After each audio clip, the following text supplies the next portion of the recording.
ये देव डोली है। ये हमारे जो उत्तराखंड है जिसे देवभूमि कहते हैं, विभिन्न क्षेत्रों से इसी प्रकार की देव डोलियां आती हैं। ये इस प्रत्यक्षता का बहुत बड़ा प्रमाण है। अभी जब गंगा जी में जाएंगी, ये बाकायदा अपने जो पुजारी होते हैं उनको आदेशित करती हैं कि हमें हर की पौड़ी इस दिन स्नान करना है। और अभी जब ये करेंगे स्नान, तो यहाँ इनका नित्य स्व अपने आप ये डोलियां जिस प्रकार का नित्य करेंगी और इनको करने, इसके लिए बहुत शुद्धि और बहुत पवित्रता होती है। ये अपने आप किसी ना किसी रूप में, जिसको वैज्ञानिक 1000 बार चुनौती दे चुके हैं, लेकिन इसका नहीं पता चल सका कि ये किस प्रकार से नित्य होता है और इस प्रकार की पूजा वगैरह ये उत्तराखंड के अंदर और हिमाचल के अंदर जो हमारे पर्वतीय क्षेत्र हैं वहाँ विशेष तौर पर जानी जाती है। उसको आगे नगाड़े बजाते हुए और बिगुल बजाते हुए। ये देव डोली आई कहाँ से? ये उत्तराखंड के ही किसी क्षेत्र से आई होंगी, क्योंकि जो ये स्नान है ये विशेष तौर पर उत्तर भारत के लोग गंगा के हर की पौड़ी तट पर आते हैं और इसी तट से जो है उत्तराखंड के, हिमाचल के विभिन्न क्षेत्रों में जहां पर ये मान्यता मानने वाले क्षेत्रपाल देवता हैं या अन्य गोलजू देवता हैं, बहुत प्रसिद्ध देवी देवताएं हैं जो अपने आप में जिनको कि प्रत्यक्ष देव माना जाता है, उनकी ये डोलियां होती हैं और वो खुद किसी न किसी के रूप में आके उनको आदेशित करती हैं और वो यहाँ पर फिर इसी प्रकार लेकर आते हैं। इनका स्नान भी देखने वाला होता है। चित्रा, ये पहली बार मुझे यहाँ आके मालूम पड़ा और मुझे लगता है आज तक के भी तमाम दर्शक उसमें से कई ऐसे होंगे जिन्हें ये पता ना हो कि ये जो देव डोलियां होती हैं ये खुद लोगों को ये कहती है। अब वो कहने का तरीका, वो माध्यम क्या होता है, वो एक अलग प्रश्न है, लेकिन वो कहती है कि हमें चंद्र ग्रहण के दौरान हर की पैड़ी जाकर स्नान करना है। तो बाकायदा वो देव डोलियां यहाँ पर हर की पैड़ी पर स्नान के लिए आई हुई है और स्नान के बाद यहाँ पर एक भव्य नृत्य होगा जो कि उत्तराखंडी करते ये ये डोलियां ही अपने आप में इस प्रकार का इसको और बैलेंसिंग रहेगी। वो बार बार अपने आप गोता लगाती हैं, इस प्रकार वो बाकायदा गोता लगाकर और उसी तरह और उनके जो पुजारी हैं उनको संभाले रखते हैं।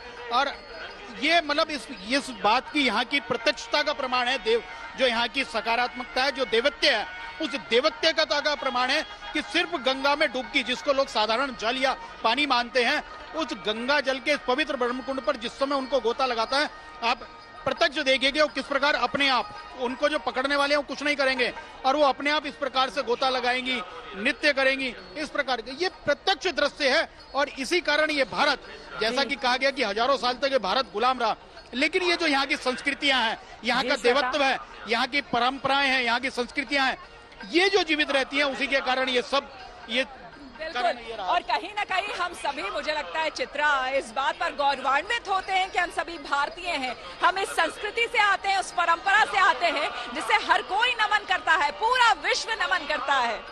और जिस देव डोली का श्वेता यहाँ पर जिक्र हो रहा था, सोचिए ये देव डोली खुद ही नृत्य करती है, जैसा कि आपके साथ मौजूद पंडित जी ने बताया भी। खास मेहमान इस वक्त स्टूडियो में हमारे साथ जुड़ चुके हैं। देखिए, एक तरफ चंद्रग्रहण जब होता है तो तरह तरह के डर भी होते हैं लोगों के जहन में, उस डर को कैसे दूर करें, और जो तर्कशास्त्री हैं, जो स्पेस साइंटिस्ट हैं, वो क्या सोच रखते हैं, इसी वजह से हमारे साथ अलग अलग पैनलिस्ट जुड़े हुए हैं। एक बार फिर से परिचय करवाते हुए नए सिरे से चर्चा में हम आगे बढ़ेंगे। हमारे साथ आरसी कपूर जी, स्पेस साइंटिस्ट, आपको टीवी स्क्रीन पर दिखाई दे रहे हैं। अजय भांबी जी, आप ज्योतिषाचार्य हैं, स्टूडियो में हमारे साथ जुड़ चुके हैं। महंत राजू दास जी हमारे साथ, महंत हनुमानगढ़ी के, जो आपको नजर आ रहे हैं इस वक्त। आप देखिए किस तरह से हवन करते हुए तस्वीरों में। नंदिता पांडे जी, आप ज्योतिषाचार्य, स्टूडियो में हमारे साथ मौजूद हैं। आचार्य शैलेश तिवारी जी, धर्माचार्य, हमारे साथ जुड़ चुके हैं और उनके साथ 6 अलग अलग प्रकार के शंख भी इस वक्त मैं देख पा रही हूं। और हमारे साथ मनीषा कौशिक जी भी ज्योतिषाचार्य जुड़ी हुई हैं। आचार्य शैलेश तिवारी जी, सबसे पहले एक शंखनाद हो जाए, उसके बाद मैं चर्चा में आगे बढ़ूंगी।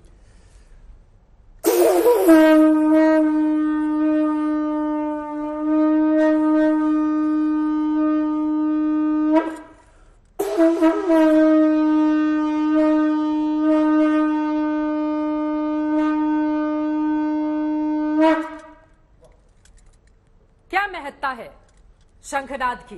शंखनाद की बहुत बड़ी महत्ता है। कार्य करना हो, शंख बाजे बला भागे, 33 कोट के देवता जागे। जहां जहां शंखनाद होता है हर प्रकार की बलाएं भागती हैं और 33 प्रकार के जो देवी देवता हैं हमारे, वो जागते हैं। शंख जहां जहां बजता है वहां वहां वायरस और बैक्टीरिया का नाश होता है।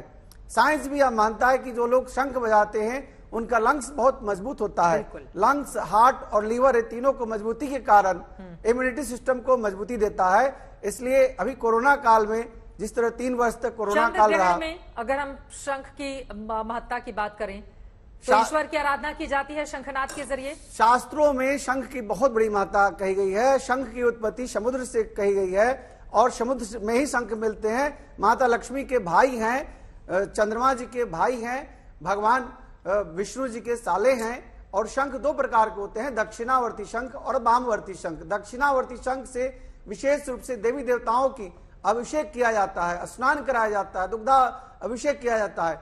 और विशेष रूप से भगवान विष्णु का, महालक्ष्मी का, भगवान कृष्ण का शंख से स्नान कराया जाता है। मैं देख पा रही हूं कि अलग अलग प्रकार के कई शंख के साथ आप पहुंचे हुए हैं। इसके बारे में मैं आपसे जानकारी लूंगी, लेकिन चलते हैं अयोध्या।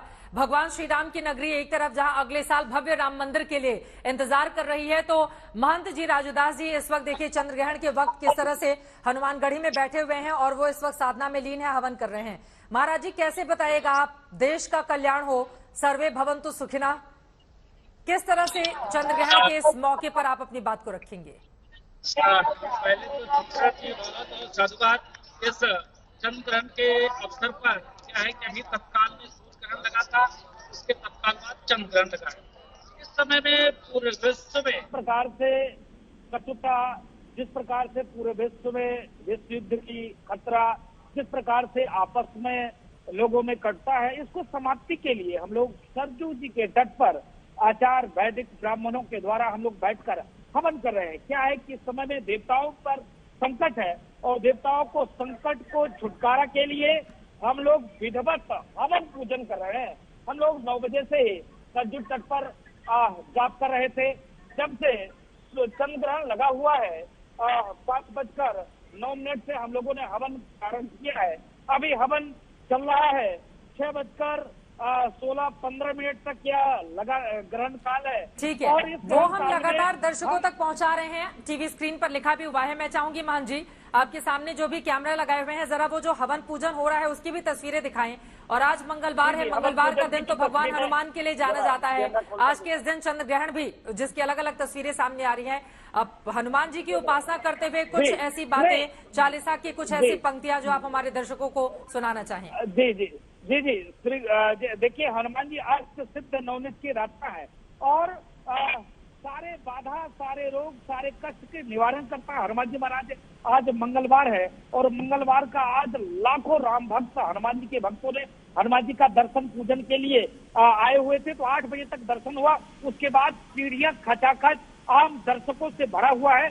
तो हनुमान जी महाराज से प्रार्थना है और पूरे दर्शक आज चंद्र ग्रहण लगा हुआ है और चंद्र ग्रहण में पावन सरजू के तट पर हम लोग हवन कर रहे हैं। आम जनमानस से अपील करेंगे, प्रार्थना करेंगे कि आप लोग हवन करिए, पूजन करिए।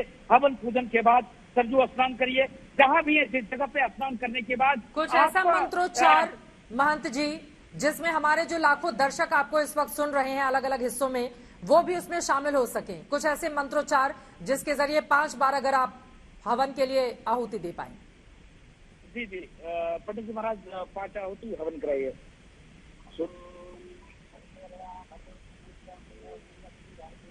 स्वाहा स्वाहा स्वाहा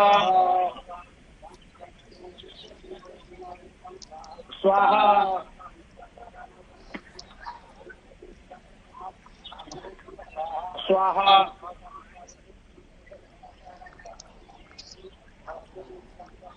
स्वाहा स्वाहा स्वाहा स्वाहा